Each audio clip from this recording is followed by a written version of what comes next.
if I ever got to an internet cafe, I'd download podcasts because that was media that I loved. And I'd go and download all these episodes.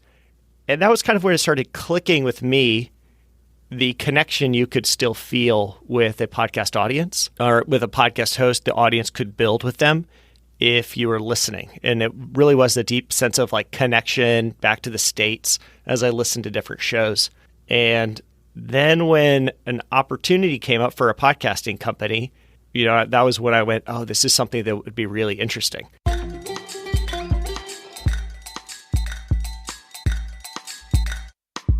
Podcast Junkies, episode 264. Welcome back. I'm your host, Harry Duran. New listeners, it's the show where we search out interesting voices in podcasting and get them to kick back their heels and talk about their shows, their companies, whatever else is in their mind. Last week, we spoke to podcast OG Evo Terra, host of Podcast Pontifications. This episode is brought to you by Focusrite and specifically the Scarlett 2i2 sound card, one of my favorite go-to sound cards, something I use for each and every podcast recording. The 3G line is a go-to for all new podcasters. Find out more at podcastjunkies.com/Focusrite, and the link will be in the show notes as well. And this week, another podcasting OG, Alban Brooke, head of marketing at Buzzsprout. Buzzsprout is a podcast hosting platform that features user-friendly software for hosting, promoting, and tracking the shows that they host. And in this episode, we discussed not only Alban's podcast origin story, but the importance of a podcast's value proposition and the growth trajectory for podcasting. We share a deep discussion on what other technology companies like Google, Spotify, and Facebook are doing in this space, and the incredible results Alban has achieved through Buzzsprout. Alban shares his ideas on content creation and why he believes that in the end, these creators will prevail.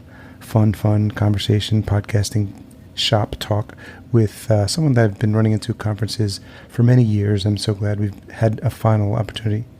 And I'm so glad we had an opportunity to finally chat on the show. Full show notes available at podcastjunkies.com/264. If you enjoyed this episode or past episodes, I'd love it if you leave a rating and a review at ratethispodcast.com/podcastjunkies. Looking for new ones to read out in this intro episode.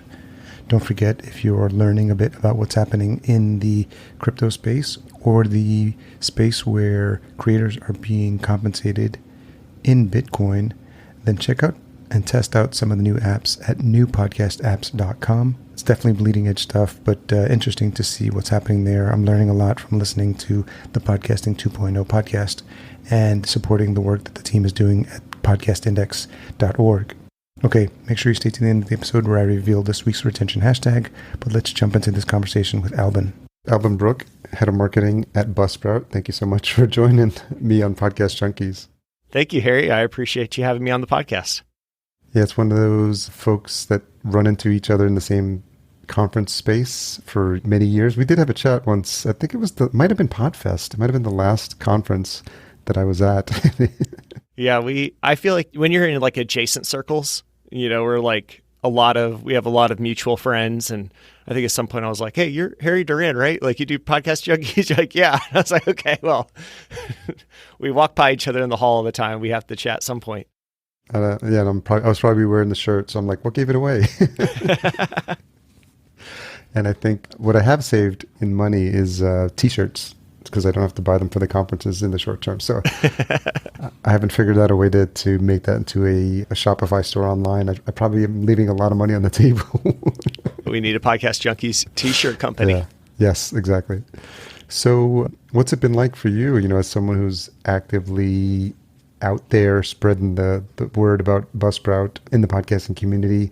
What's your experience like been the past year and a half? And I know everybody was jumping into the virtuals for a while and then they got burned out. So I'm just a quick check-in to see how that's been for you. Yeah. So I've been doing the podcast thing since 2014 with Buzzsprout. And, probably the high point for me is always going and meeting people and talking face-to-face. That's my favorite part of podcasting is you get to talk behind the mic. And then when you get to meet people face-to-face, it's just a totally new experience and it's a ton of fun. And so the last year of, kind of living this quarantine life, or at least separated from a lot of people, missing out quite a bit. Definitely excited to get back and meet everybody and see everyone face to face again. From a business perspective, it did exceptionally well. I think a lot of people finally who were really thinking about podcasting, when they found themselves stuck at home for a few months, went, hey, this is the opportunity to really lean in and, start putting some content online. So we had tons of opportunities to help new podcasters get their shows started. And for years of creating content around teaching people to podcast, it all started becoming exceptionally valuable. And so, we've had a great last year and a half, and, just excited to see how it progresses. So I would imagine there's very few folks that are listening now that have not heard of Buzzsprout. So, but for people that may have just heard of the name and are not familiar with the company, can you give the origin story? Sure. We had this website builder that goes back to the late 90s, and just based on who we knew and our contacts, I think it ended up being a website builder for churches and nonprofits and NGOs. And about 2006, a lot of them were saying, hey, we just did a talk and, we got the audio from it because there wasn't a lot of video online then. And they're like, is there a way for us to get this audio online? Or maybe we recorded a church sermon. How do we get that online? And we started digging around. We're like, really what you want is a podcast. This thing that in 2006 was relatively new. And we're like, hey, I think we can help you out. And we started by writing a lot of tutorials for our customer base, which was relatively unsophisticated, on how to use some of the existing platforms. In running into roadblocks, we are we're product designers and we build web applications. So we said, maybe we should build out our own products. So 2008, we start building Buzzsprout, and in 2009, launch it to the world and started on our podcasting journey. And who were the founders at the time? Tom Rossi and Kevin Finn, both still very much involved day to day with Buzzsprout. I think I was the 5th employee in 2014. So that gives you an idea of how fast we grew, which was not super fast.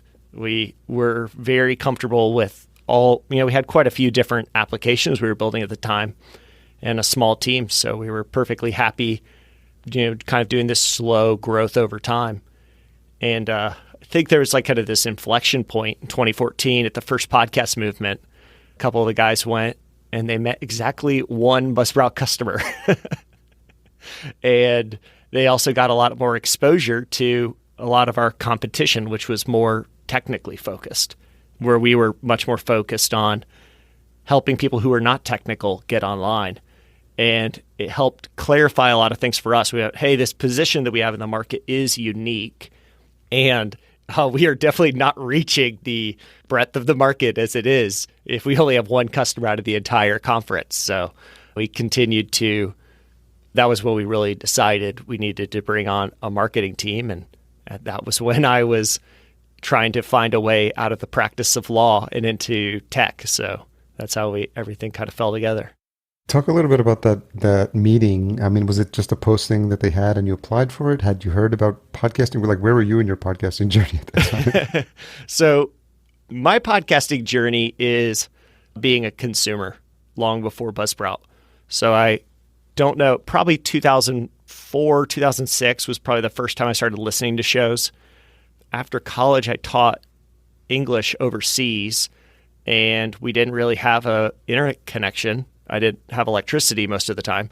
So if I ever got to an internet cafe, I'd download podcasts because that was media that I loved. And I'd go and download all these episodes. And that was kind of where it started clicking with me, the connection you could still feel with a podcast audience. Or with a podcast host, the audience could build with them if you were listening. And it really was a deep sense of connection back to the States as I listened to different shows. And then when an opportunity came up for a podcasting company, and a lot of that was when I went, oh, this is something that would be really interesting. So one of my good friends at the time was one of the programmers and still is one of the programmers at Buzzsprout. And I was like, hey man, if you ever get me an interview there, I would leave law for it. I would do anything. I'd love to work there. And one day he goes, "Hey man, if you want to come in and interview, we've got a slot for you to come have lunch with everybody." And yeah, that was how I got my foot in the door. But until that point, I don't think they'd ever posted a job offer or really talked to anybody about the position. So I'm curious how someone with studies in law, religious studies, and psychology ends up at the marketing department. Well, I had done a lot of different jobs. I'd worked at, a bookstore. I'd taught school. I'd been a paralegal and then an attorney. And I knew very much I did not want to be an attorney long term. There's a lot in that lifestyle that was very clear wasn't what I wanted to do. I saw a lot of the people who are 10 years my senior making good money, but they're spending on BMWs and country club memberships and were working 12-hour days right alongside of me. So, if there had been this like, hey, for 3 years you put in your time and someday you won't work these hours, I might have been enticed to stay. But seeing that everybody who was 10 years ahead of me was working just as hard, if not harder, really helped me clarify that it wasn't the lifestyle that I wanted. And I started looking around at different industries that I was excited about, and I knew I wanted to be in tech. I wanted to be involved with software in some aspect. And personally was just writing online was something that I wanted to be doing. And then when the podcasting opportunity kind of surfaced, I definitely gravitated to that because this is 2014. I remember when, reaching out to them when iOS 8, I think it was, made the Apple Podcast app a default app. And I was like, this is big. Yeah. Your product's going to blow up. And they're like, well, yeah, do you want to work on it at all? And so it was very much just what can you learn? How can you grow into this role? And so it was entirely self-taught marketing and learning about podcasting along the way. What were those early days, months like for you? Because it's completely different than what you've been working on at this time. So you're in an industry that you're passionate about, but also, marketing and starting up a marketing department for a company that's looking to make it a splash in the world of podcasting. Those are tall orders. And so I'm just curious about your mindset and how you think about tackling a problem like that. So I definitely simplified the story to make it not sound as drastic, but my first job at Buzzsprout was running the support. So it was answering just support emails for all of our apps. And then I knew the goal was to be doing the marketing full time. And they said, yeah, if we can see like something happens with marketing, then that could become the full-time role. I think our team had been burned in the past by people who come in and say, oh man, I've got these magic beans. And if you buy this marketing course and you do this thing and you put out 40 tweets and you do this, all of a sudden your customer base blows up. And being good entrepreneurs, they'd say, great, well, you sound super confident. What if we just pay you for every lead you get us? And people would go, oh, no. That's not how it works. No. You pay me up front and I guarantee it's not a guarantee, but you're definitely going to see all these results. And so they're like, funny. Okay. So they kept getting burned by people who made these grandiose promises. And mine was much more of a, hey, we need somebody to answer all the emails. And you seem like you want to do this marketing stuff. If you can prove it, that can be your job down the line. So I think it took, the first, point that we saw something change was, I think there was we had a few customers write in and say, I'm really confused with this creating artwork for my podcast. And so I sat down and over the course of a day or two, wrote a blog post about everything you should know about podcast artwork, trying to pull it all together. And we didn't have really a blog, so I had to code it in HTML and put it up on the site. And then a few months later, I looked and I was like, this page is getting thousands of reads a month. And then there was another post that we had that was getting thousands. And that was how I discovered SEO. And I was like, oh, into it. Google will happily recommend it if you can write the very best piece of content on the web. And that was such a exciting moment for me because I much preferred spending a week putting a ton of work into a piece of content and trying to make it the best thing on the web I was not interested in creating a bunch of ephemeral content that you put out once and it might disappear in a few weeks. And so we really started leaning into content marketing and creating blog posts for our customers. So that was our first foray into, kind of getting some new customers. We saw, a bit of growth. Then we probably saw a big uptick when Spotify launched their podcast directory. I know there was a period where we outranked Spotify for how to get a podcast on Spotify. And we put in the work to make sure our site was going to rank well for different topics. And so we were able to very quickly start ranking in Google for how to get a podcast into Spotify. And that led to a lot of new customers. And so just over the years, growing out that blog content, and which now has turned into multiple YouTube videos a week, multiple podcast episodes a week, multiple blogs a week, an email newsletter that goes out to over 300,000 podcasters every week.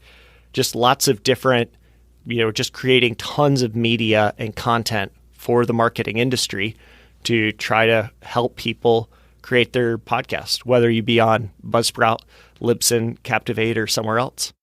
Yeah, I think what's interesting for people that are new to the space is the overwhelming array of options available when it comes to hosting, and then they don't know where to go, and then they go to the conferences, and it gets narrowed down a little bit there, but it is, it's Libsyn, it's Simplecast, it's Buzzsprout, it's Podbean, it's Blueberry, and I think those are the major ones that, unless I'm missing other folks out. I think there's one or two more that are usually there. Yeah. Dozens of good options. Yeah, I see it very much as this is a space that, you can either have this growth mindset, or you can have a fixed mindset. Your fixed is, how do I get a customer to leave one of my competitors and move to us? And the other is, which is just difficult. You're trying to convince someone to upend their life so that you get a new customer. Well, I know what it's in it for the company, but what's in it for me, the podcaster? How are you convincing me to move? Especially the loss of your stats and the fact that there's no universal acceptable way for people to transfer those, because that becomes the sticking point, especially if you've got a show and you've grown and you start getting to the hundreds of thousands and millions of downloads. It's nice to see that growth from day zero to now, and you'll have to basically restart that if you were absolutely to a new host. So all of our marketing I think our first feature we ever launched was a podcast importer so people could move. And we recently made it so you could import your stats. But almost everything we've ever done is we want to make it easier for people who are starting, because the bet we were putting on podcasting was that it was going to grow. And so doing that in 2014 turned out to be the correct bet. But it wasn't going to come at the cost of seeing, hey, can we convince two people on Libsyn to leave to come to us? Sure. It was going to have to be through convincing 2,000 people who were about to start that we could help them be successful with their podcast. That's so smart. And a couple things come to mind. Have you seen the James Cridland's Pod News transfer of host to host? That's always fascinating because he just comes up with the most interesting stats. And then do you publicly share the percentage of people that come to you from other hosts as opposed to people that are just starting new? I don't know the actual number offhand. I know that the amount of people that switch is a lot higher than the number that James posts on Pod News, because he's only tracking he's not trying to track all 2 million plus podcasts. He's tracking a subset.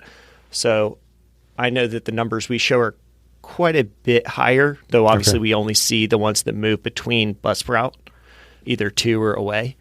I think it's still a very small percentage of people that ever move, and mostly that is a lot of shows. My personal opinion is, if you podcast for a year and then you realize it's not for you, then mainly the thing you're looking for is a place to park the episodes so they don't disappear.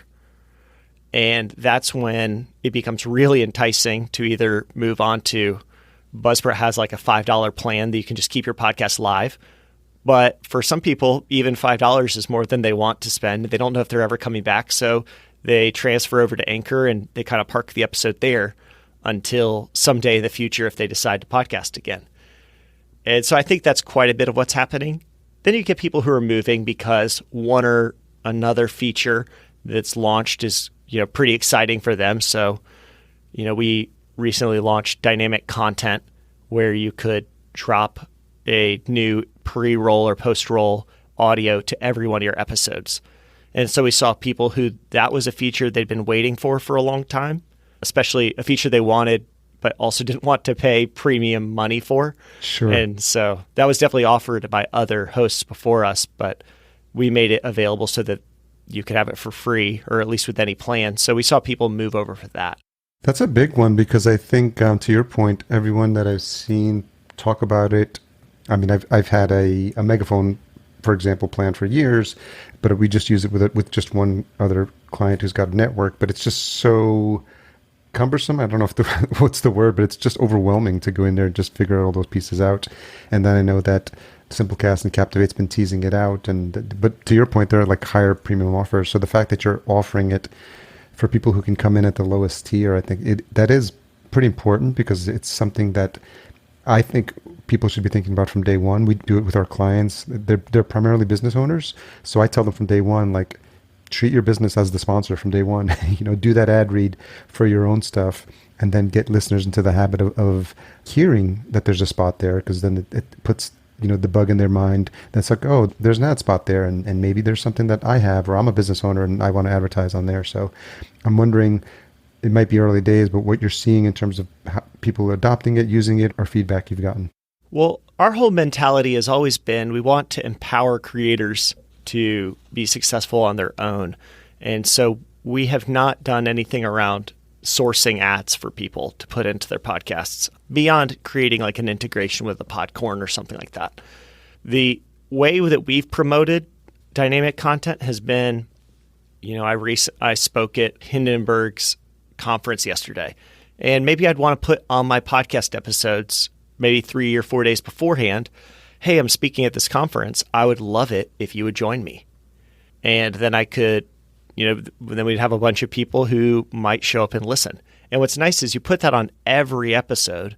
So it goes into the back catalog, which across Buzzsprout shows it's about 20% of plays are to the back catalog. It's not the most recent few episodes. Yeah.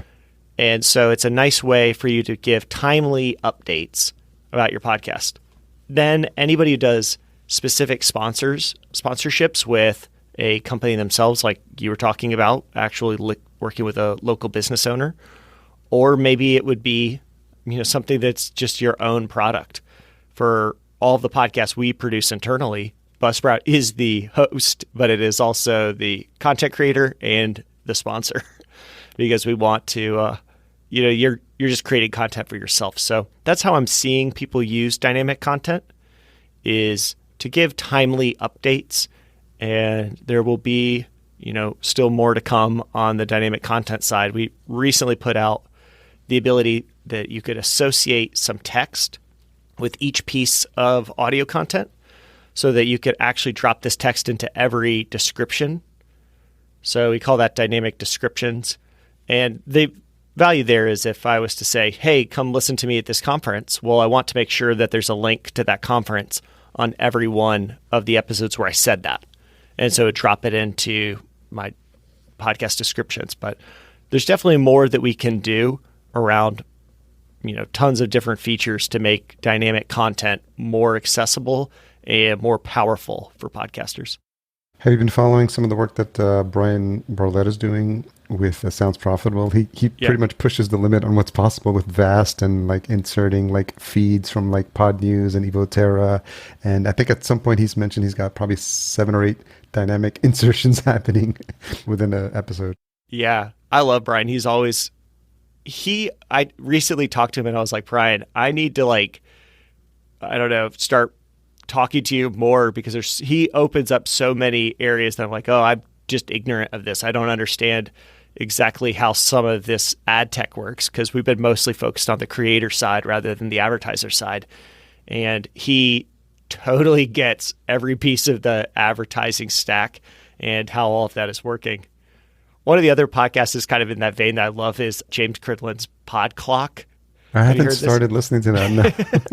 It's so goofy. It's what he uses to test different directories and find stuff, but I think it's using some ad tech to figure out what minute you requested the podcast, and then it builds you an audio, and it says the time that you downloaded this episode was 3:32 p.m. Eastern Standard Time. Wow. And that's all the content it is. It's just telling you what time it is, reminiscent of when we used to call a phone number to find out what time it was because we didn't have the internet. That's interesting. Yeah. Do you guys support Vast? Without getting too geeky, it's one of those tags that allow you to dynamically insert like snippets from other people's podcasts. Yeah. So we don't do anything around dynamic or programmatic ads. And so Vast was built to aid people who are doing dynamic ads where they could drop some ads into a podcast. So we don't do anything around dynamic ads. Yeah, and I don't see us doing that, supporting Vast anytime soon. I am interested, though, to keep watching how the space progresses, especially as we see things like, especially Facebook, getting more interested in the podcasting space. Facebook is the first or second largest advertiser on the web, right there with Google. And the minute that Facebook and Google start getting a significant amount of plays through their platforms for podcasts, I think we're going to see a lot of new ad tech come into the industry. You mentioned Spotify earlier, and I know that Facebook was partnering with Spotify to allow the embedded player. I tried it a couple times, and I don't know if I'm grabbing the right URL, but have you had luck with the Spotify player playing in a Facebook post? So I've got a few theories on what is happening here. Facebook quickly announced all at once about 12 new ideas that they had around audio. They sounded like they're going to build a Clubhouse clone. They're going to build a Anchor clone. They were going to create an Alphonic clone, and they were going to have podcasts in the app. And so they have all these cool ideas, and they announced it right before Apple started announcing a bunch of their updates. So I thought it was a bit of Spotify and Apple are pushing the industry forward with some new announcements, and Facebook goes, well, we see this social audio thing's a thing.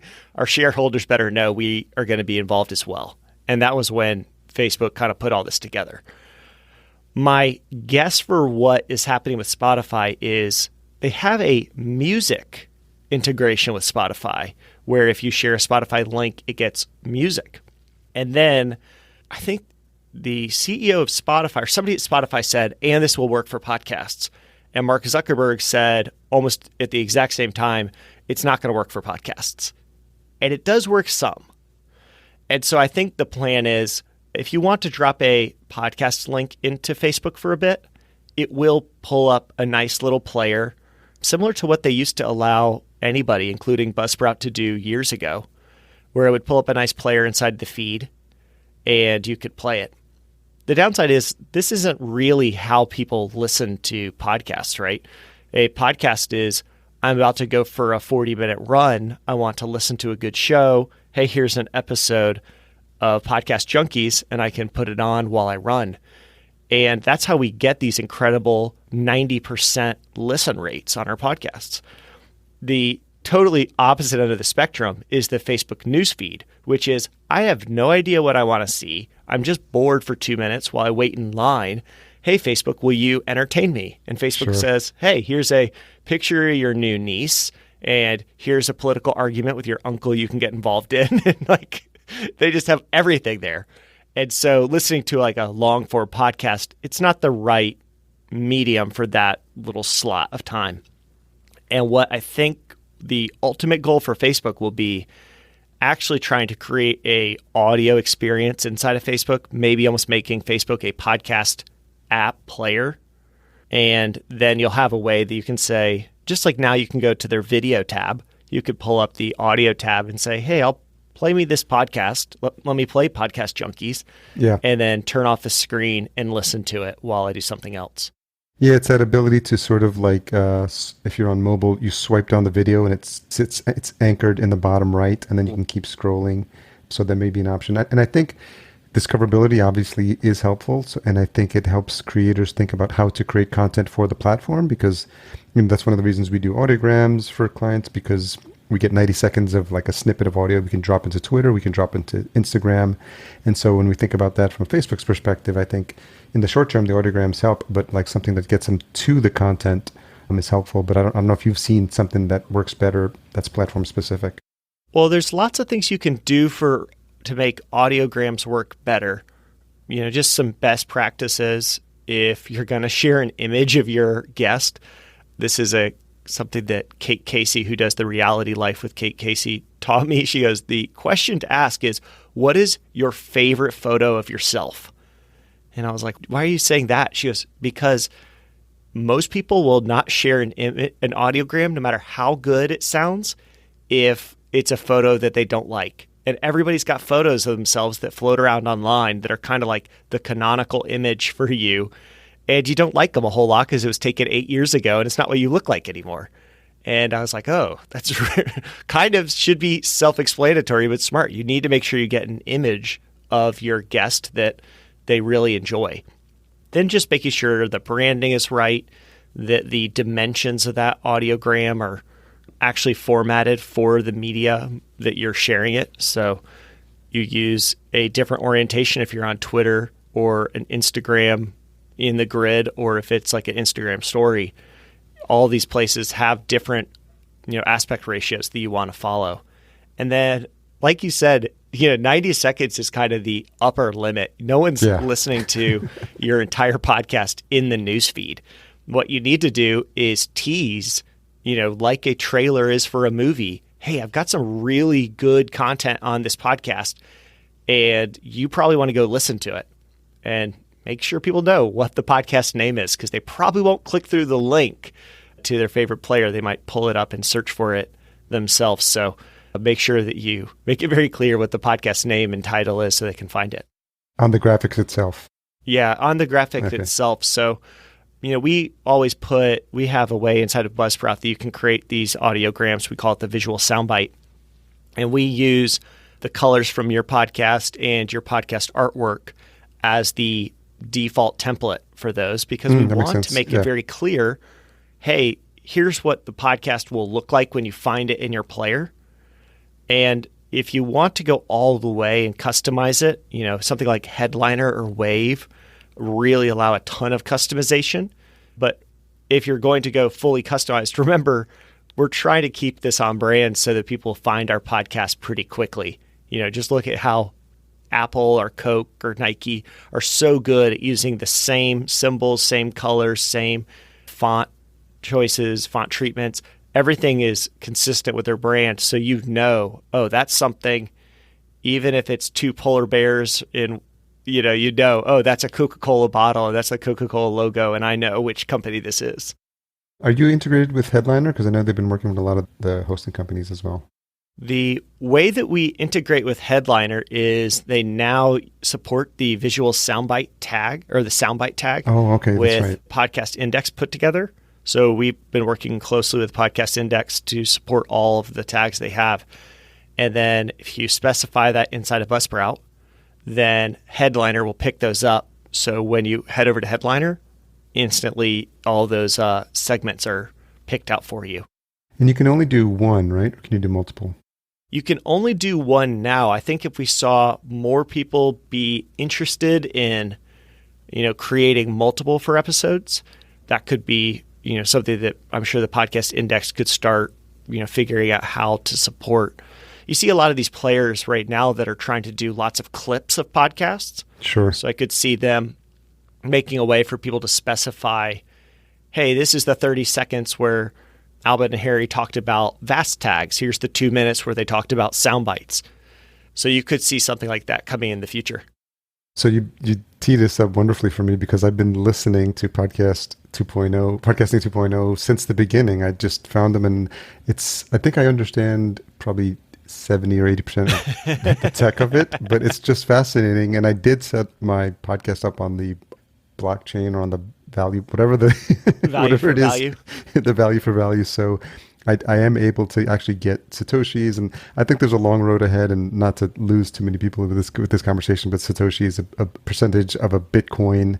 I think if they keep talking about sats and Satoshis, that I think that's where they lose people. If they could at least convert them to pennies, it would be nice, because people could understand, oh, I'm giving 5 pennies to this show. Like, that's something to try to get more people on board.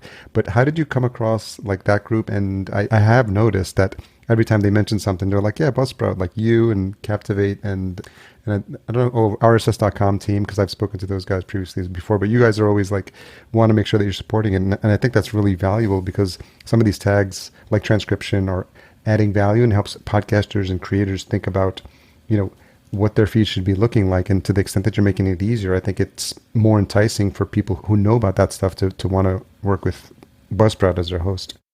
So we may not have talked about this ever before, but yeah, since you asked it, I can answer.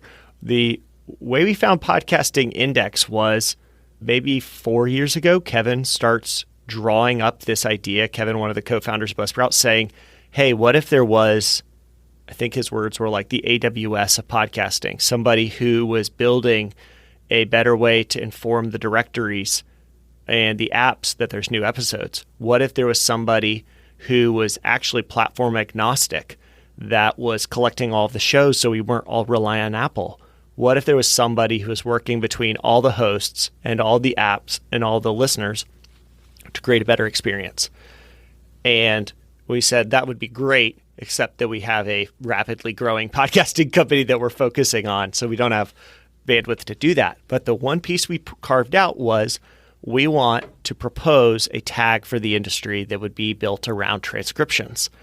And so we began working on that, and we added a tag into the Buzzsprout RSS feed, and then we started populating it with Temi and Otter.ai transcripts. And then we built an integration with Descript to get their transcripts. And I think we started working at that time with Podcast Addict to get those transcripts into the app. So we'd done all this work. We are in the final phase of writing up the press release, and we open Pod News and see the Podcast Index is exploring the transcript tag. And after about like a few minutes of going, oh my gosh, someone just beat us to it, we went, well, good, because the goal isn't for this to be a Buzzsprout feature. It is something we believe in. And now there's a third party who's going to push it, which I think probably is going to help adoption a lot more than if only one host was pushing it and then every other host who does it looks as if they were following on. So we quickly reached out to the Podcast Index and said, hey, we want to launch this. It's already launched. We want to adopt, work together on this transcript tag. And pretty much from then, I think every tag we have adopted almost immediately, because we really like what they're doing. If we're going to remain an open ecosystem, podcasters that are built on RSS, we do need to iterate more quickly than we have in the past.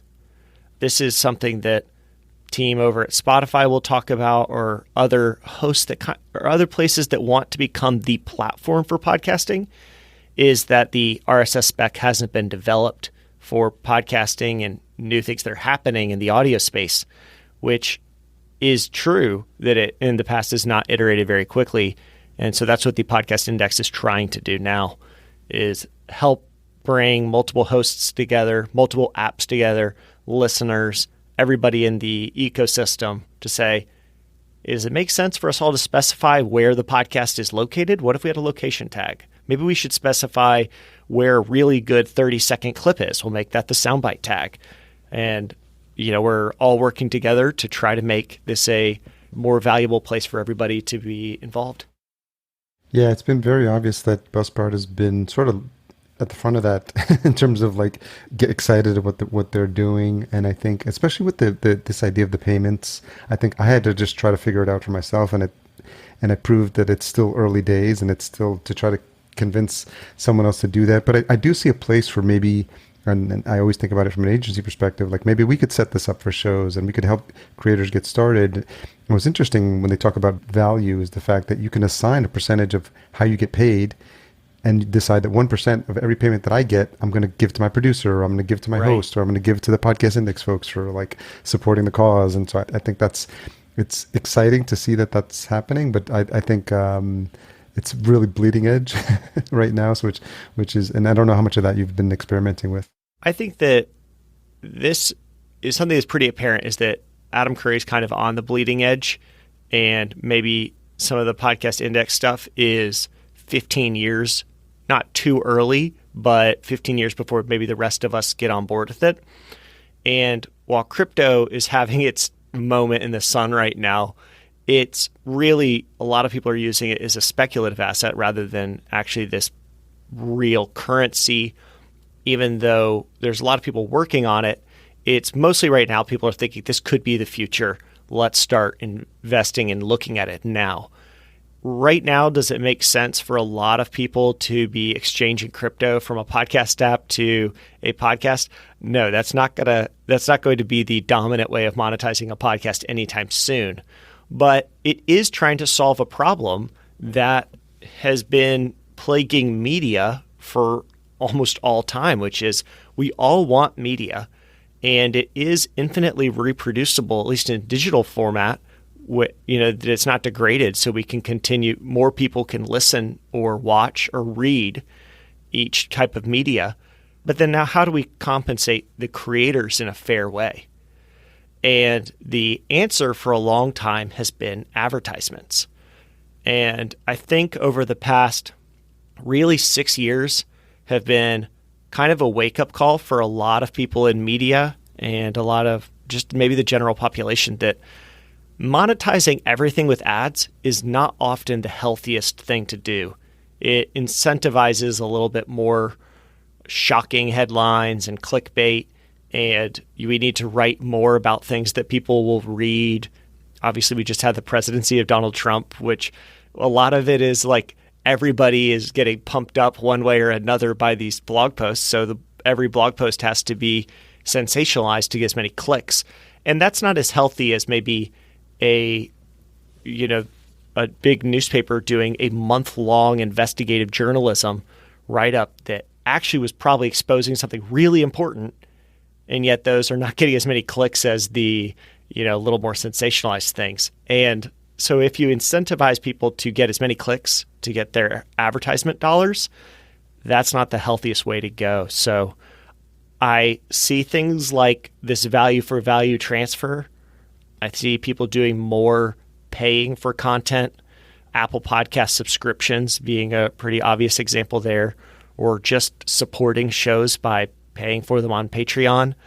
I think that we really should get more of a culture around paying for the content that we really appreciate and we really value. Yeah. Because that allows us to get away from some of the kind of perverse incentives that are built around just getting as many page views as possible with sensationalized content. We can maybe get towards a healthier lifestyle where we all can see a little bit more nuance and do deeper dives into topics rather than whatever the hot button issue of the day is. Yeah, and I think it's interesting because it airs some of like the dirty little secrets of podcasting, because people subscribe to shows, and people get excited on publication day because they see all these, downloads or streams or whatever you want the appropriate metric is. But we know as podcasters that I got a ton of shows that just got downloaded to my app this morning, and probably more so for me because I have Overcast, I have the Podbean app, I have Apple Podcasts, so I'm probably downloading 3 or 4 from one show just to monitor them, and it may not be how I consume them. So I think it's almost like I feel like there's a part of the industry that doesn't want to like perfect it or get it working just right, because I think especially for people whose lives depend on showing bigger numbers in terms of like whatever the IAB approved stat is. So I think it's interesting that this idea of being directly compensated by the listener at the moment they're consuming the content is pretty valuable. Yeah, I will be happy to be the one to demystify that right now. I mean, podcasts are much, much, much harder to grow than any other media type that I've ever engaged with.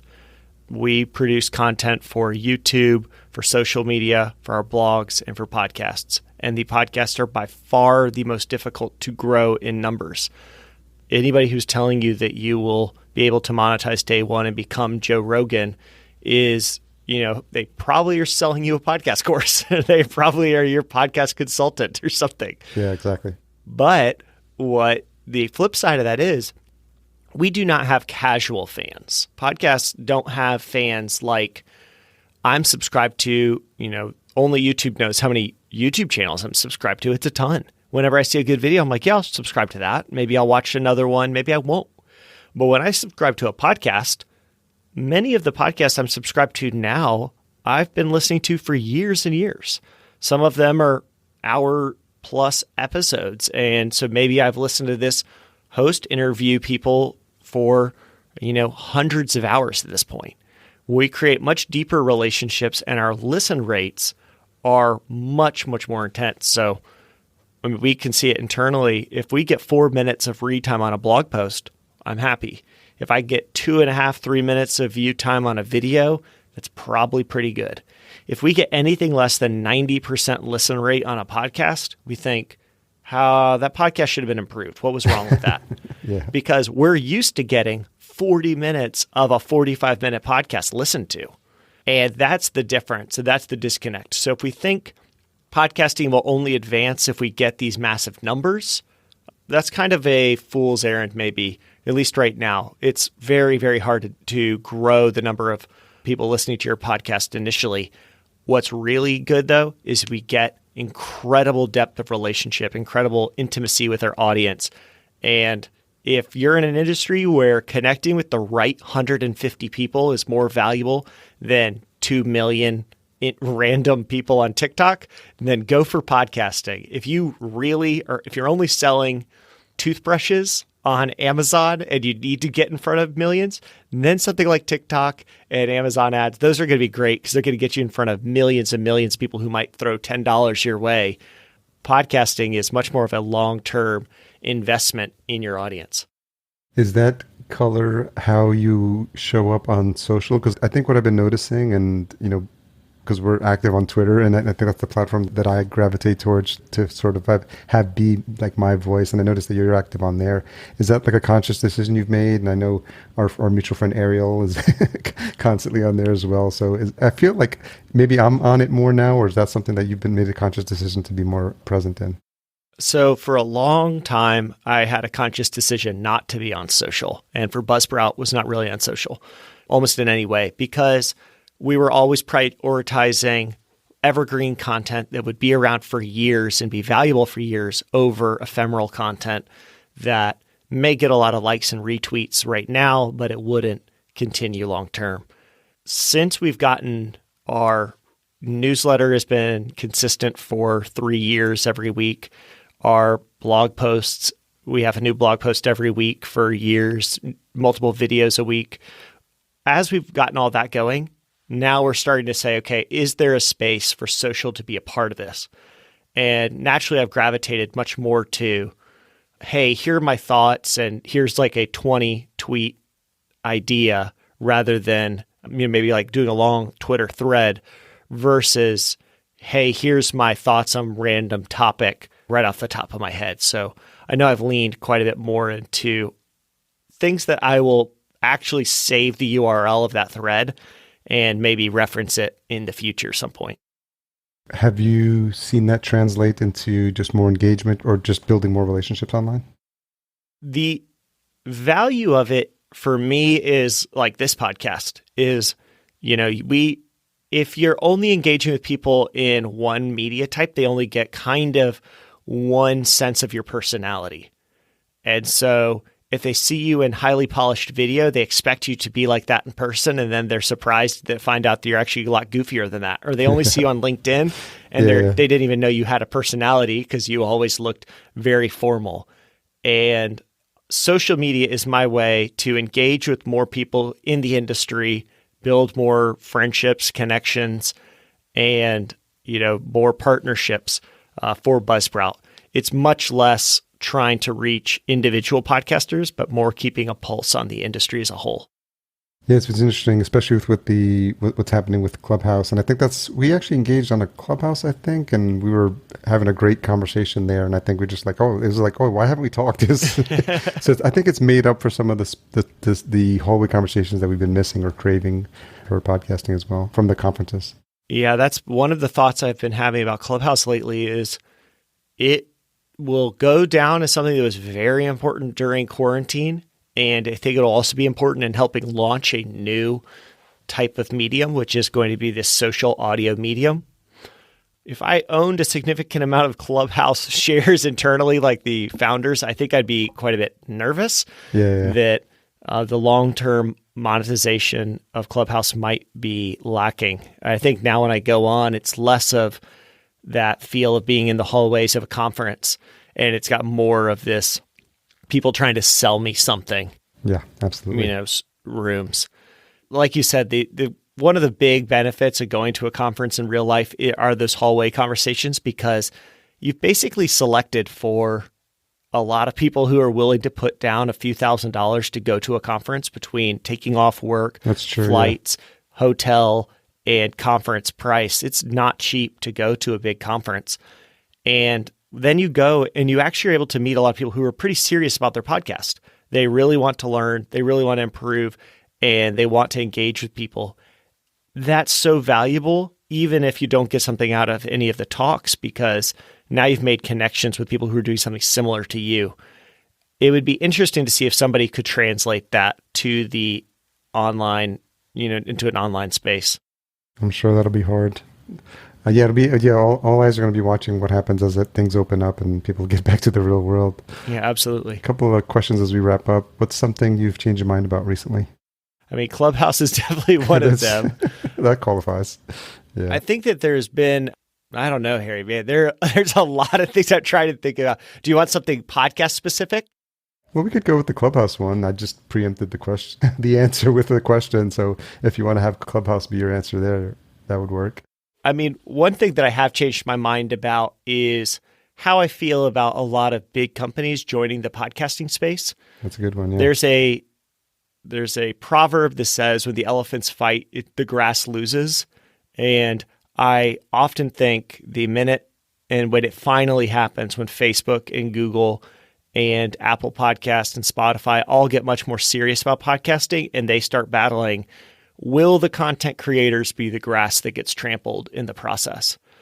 And over the past 7 years of being involved in this space, I'm becoming more and more optimistic that that the content creators will prevail, because a lot of people have been podcasting now for 10 years or 5 years or 2 years. And if you have been, that's why all of these giant elephants are getting involved, because they actually see there's something special about this medium. And if it all changes and maybe Facebook becomes the dominant player because they have so many billions of people who have a Facebook app, that will be okay, I think, because the podcasting industry as it is now, I do not think will ever completely go away, even if something like Clubhouse or Facebook finally does break through to a larger audience. There really is something special about what the podcast creators are doing with long-form content, where we're engaging with ideas more deeply, that we're building a better connection with each other. And it's not just a quick ranting blog post on Facebook or something. It's a different level of communication. And especially during quarantine this last year, where we saw what happened when our lives were disrupted and we couldn't see each other face to face, it was very affirming to see podcasting step into that gap quite a bit and help people reconnect. Well, I think that's a great place to put a bow on this conversation. I really enjoyed connecting with you, Alban, and I think it was, like I said, long overdue, considering you got your start around the same year I started Podcast Junkies in 2014 as well.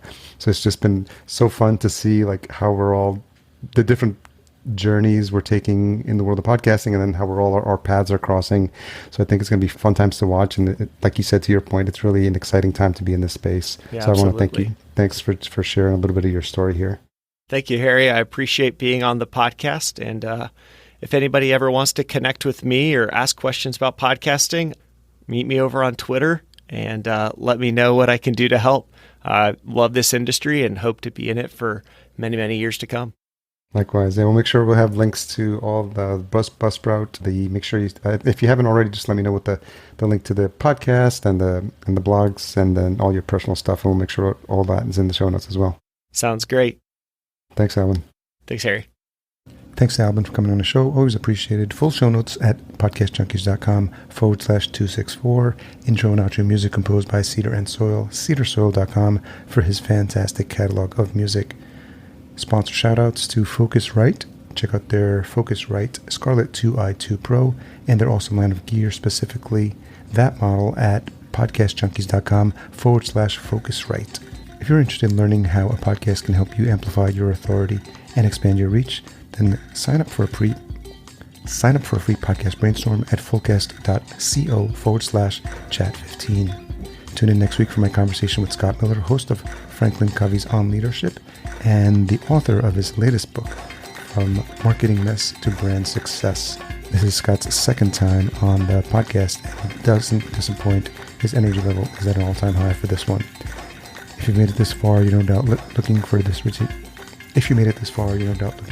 retention hashtag. Let's go with Alban Buzz, ALBANBUZZ. Tag us at podcast_junkies and Alban at Alban Brooke, BROOKE. Thanks for all you do to support the show. Talk to you next week.